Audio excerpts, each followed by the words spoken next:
नमस्कार. मी गौतमी गोदावरी. पुष्प 29. वाहे नाम सद्गुरू, सद्गुरू वाहे नाम, वाहे नाम सद्गुरू, सद्गुरू वाहे नाम. हा नामजप माईला वर्तमानात आणतोय. पुत्र कामेष्टीसारख्या दैदिप्यमान यज्ञाच्या माध्यमातून प्रभू रामचंद्रांच्या जन्मास निमित्त ठरणाऱ्या शृंगाच्या आठवणीत रमलेल्या माईला गुरु गोविंद सिंगांच्या उपासकांनी वाहे नाम सद्गुरूच्या नामजपाने वर्तमानात आणले आणि काही क्षणाकरिता ती वर्तमानात सुखावते. पण काही क्षणाकरताच रोज रात्री हा सुखावणारा क्षण या ठरलेल्या जागी ठरलेल्या वेळेवर येतो. या क्षणाला हे उपासक जलाकडे येतात आणि गुरु गोविंद सिंगांच्या समाधीच्या पूजनासाठी माईचे जल कलशात भरून घेऊन जातात आणि हा क्षण माई कधीच हातातून निष्ठू देत नाही. मग ती कितीही भूतकाळात रमलेली असो की वर्तमान काळात, उगम ते संगम कुठेही कोणत्याही दुर्व्यवहाराला सामोरे जाणे तिच्या नशिबी असो, या क्षणाला तिचे मन इथेच असते, पण क्षणभरच. कारण हा क्षण कितीही सुखकारक असला तरी तो फक्त क्षण असतो. बाकी समस्या आहे तिथेच आहे. नाही म्हणायला या शीख मुलांनी थोड्या अंतरापुरते का होईना मला स्वच्छ, सुंदर आणि बऱ्यापैकी शुद्ध केले.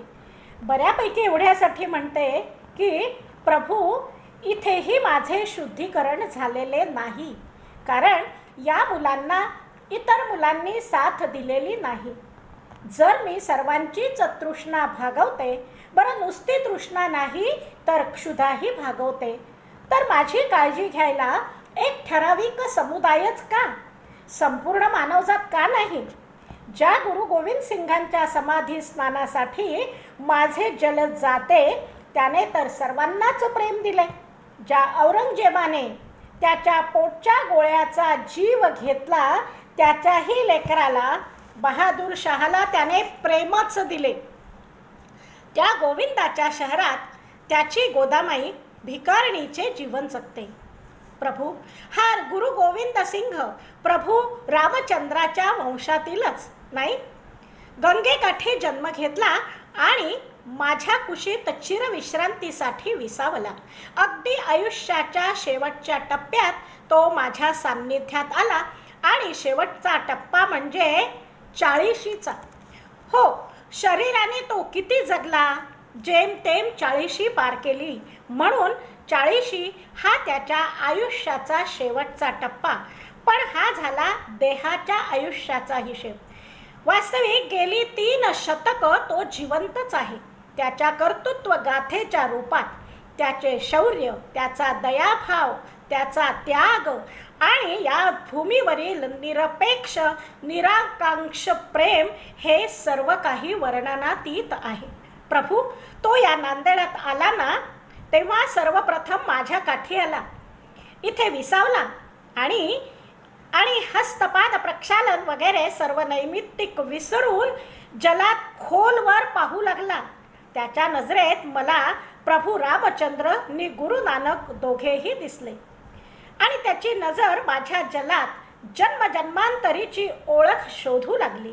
वाणीद्वारे एकही शब्द त्याने उच्चारला नाही आणि तरीही त्याने मला त्याचे आजवरचे जीवन सांगितले, भविष्यातील मनसुबे सांगितले आणि अर्थातच काहीही न बोलता मी त्याच्या मनाच्या जखमांना धुवून स्वच्छ केले आणि त्याला नवचैतन्य बहाल केले. आणि त्याच्या अंतर्मनाने जो संवाद माझ्याशी साधला तो आजही मी माझ्या मनाच्या कुपीत सांभाळून ठेवलाय. काय म्हणाला तो? प्रणाम मैया, मी गोविंद, गोविंद तेग बहादर सिंग. अरे मी तुला का बरे सांगतोय, तू तर त्रिकाल ज्ञानी आहेस. मला पाहताच माझा या जन्मीचाच काय, पण जन्मजन्मांतरीचा इतिहास तुझ्या समोर आला असेल. पण मैया मला वाटतं ना, कुणाजवळ तरी मनातील भावभावनांना वाट मोकळी करून द्यावी. माझ्यासोबत असणाऱ्या लोकांनी मला गुरु बनवून आभाळा एवढं मोठं करून टाकलंय. मी वारंवार सांगतो मैया की मी कुणीही मोठा नाही. मी ईश्वराची लीला पाहण्यासाठी, त्याच्या माझ्यासारख्याच इतर लेकरांवर प्रेम करण्यासाठीच या पृथ्वीवर आलेला केवळ एक सामान्य दास आहे.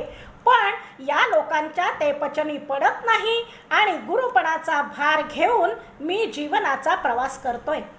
त्यामुळे मनात येणारा उद्वेग, खेद सारं काही तुला सांगून मोकळा श्वास घेईन म्हणतोय.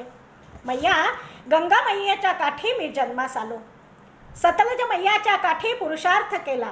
यमुना मैयाच्या काठी भावविभोर होऊन भक्ती रचना केल्या आणि आता तुझ्या काठी चिरंतन शांतीसाठी विसावले. तुला खरं सांगू मैया, गंगा मैया, सतलज मैया, यमुना मैया यांच्यापेक्षा कैक पटीने जास्त कर्तबगार तू मला भासलीस. आणि हे तू समोर आहेस म्हणून नाही सांगत बरं, अगदी अभ्यासपूर्वक सांगतोय. बघ, या तीनही मैयांना हिमालय भरभरून देतो, काहीच कमी करीत नाही आणि त्याही त्याचे सार्थक करतात, यात शंका नाही. पण तुझ्या बाबतीत तसे नाही. ब्रह्मगिरी स्वतःच्या शक्तीनुसार तुला जलार्घ्य देतो. प्रवरा मैया, दारणा मैया स्वतःच्या शक्तीनुसारच जलसंभार आणतात. तरीही तू तेच जल अगदी पुरवून या ग्रीष्मातही अखंड कर्मयोग सुरू ठेवलाय, या छोट्याशा जलधारेच्या स्वरूपात. आता सुद्धा माझ्या तीनही मैया दुथडी भरून वाहत असतील. पर्वतराज हिमालय ग्रीष्मात स्वतः विरघळतो, पण त्याच्या लेकींना काही कमी पडू देत नाही. याचा अर्थ असा नाही मैया की ब्रह्मगिरीचे तुझ्यावर प्रेमच कमी आहे. त्यालाही तीच इच्छा आहे जी हिमालयाला आहे, पण फरक शक्तीच आहे. अगदी तसेच माणसाचे नाही. इच्छा हिमालया एवढी असते, पण शक्ती मात्र ब्रह्मगिरी एवढी असते. अशा वेळी माणसाने तुला गुरु केले पाहिजे, निष्काम कर्मयोग केला पाहिजे. आणि मग जसे ग्रीष्मानंतर वर्षा ऋतू येतो नि जलाची सुबत्ता करून टाकतो, तसेच मानवी प्रयत्न संपूर्ण शक्तीनिशी झाले तर ईश शक्ती खंबीरपणे पाठीशी उभी राहील हा विश्वास बाळगायला पाहिजे. पण या मानवाकडे दूरदृष्टी नाही. आपणास मिळालेल्या नरदेहाला साधन न मानता देहाच्या जीवनालाच संपूर्ण जीवन मानतो आणि त्या देहाच्या आत वसलेल्या त्या मुक्त आत्म्याला, जो अमर आहे, जो एक देह गळून पडल्यानंतर दुसऱ्या देह धारण करण्याची शक्ती राखतो, त्यालाच विसरून जातो. मैया, अगदी हेच स्मरून माझ्या पिताश्रींनी धर्माच्या रक्षणासाठी देहाचे बलिदान करून आत्म्याला मुक्त केले. मी त्यावेळी फार तर 8 वर्षाचा होतो, पण सर्व काही मला अगदी ठळक आठवते. नुकतेच आम्ही अनंतपुरास राहण्यास आलो होतो. त्याआधी आम्ही पाटण्यास गंगा मैयाच्या काठी राहायचो. बालपणाचा जो काही आनंद मी घेतला तो फक्त तिथेच, गंगा मैयाच्या कुशीत.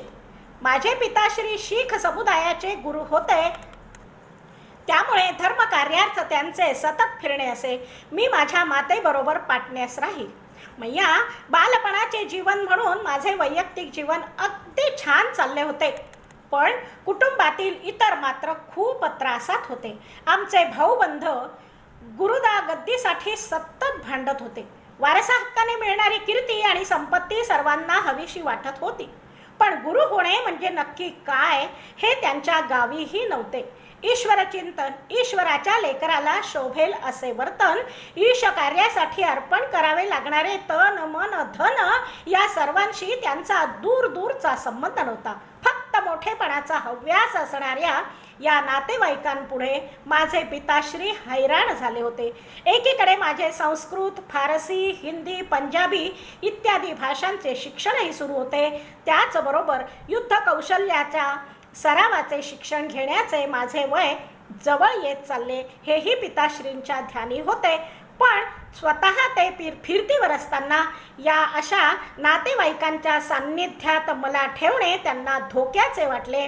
म्हणूनच त्यांनी पंजाबात होशियारपूरजवळ मखोवल नामक एक खेडे विकत घेतले आणि त्याचे नाव ठेवले आनंदपूर. धन्यवाद.